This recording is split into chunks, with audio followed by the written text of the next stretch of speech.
the end of the day, all the choices come down to the same political paradox. Everyone agrees pension reform is necessary, but no one wants to be the one to do it. The problem is the longer governments delay, the more drastic the eventual fixes will have to be. So, is anyone actually doing anything about it? A few countries are. In Denmark, for example, the retirement age isn't a fixed number, it's tied to life expectancy. As people live longer, the age to qualify for benefits rises automatically. There's no huge national argument every few years, and some reforms that shock the system, just a predictable adjustment that keeps things balanced. When the rule was announced in 2006, the official retirement age was 65.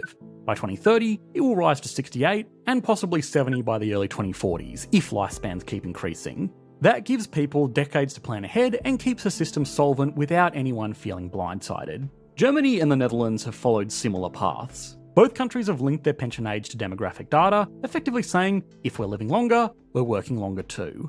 In Germany, the retirement age is currently 66 and will reach 67 by 2031. In the Netherlands, it's 67 and will automatically adjust with life expectancy.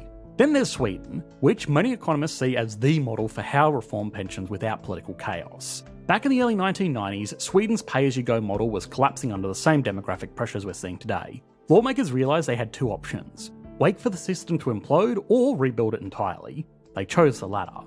Instead of promising fixed benefits forever, Sweden switched to what is called a notional defined contribution scheme. It works like this.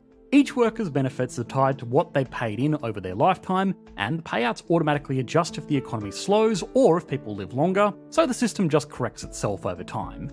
For example, when the global financial crisis hit in 2008, benefits dropped by about 4%. Not ideal, but the system stayed solvent, and because the rules were transparent, there were no riots, no protests, and no panic. Other countries are experimenting with more targeted fixes. One approach is means testing, which means scaling down or cutting pensions for the wealthiest retirees. It's controversial, sure, because it challenges the idea that everyone gets back what they put in, but when budgets are tight, it can make sense to extend the most support to those who truly depend on it. Australia and Canada both use some form of means testing. In Australia, retirees with high incomes or large superannuation balances lose part of their public pension once they pass a certain threshold. In Canada, the Guaranteed Income Supplement works the same way. It tops up pensions for low-income seniors but gradually phases out as earnings rise. New Zealand's approach is slightly different. Everyone over 65 receives a flat pension called New Zealand superannuation regardless of income, but it's taxed as regular income, which means wealthier retirees effectively pay a portion back through their higher taxes.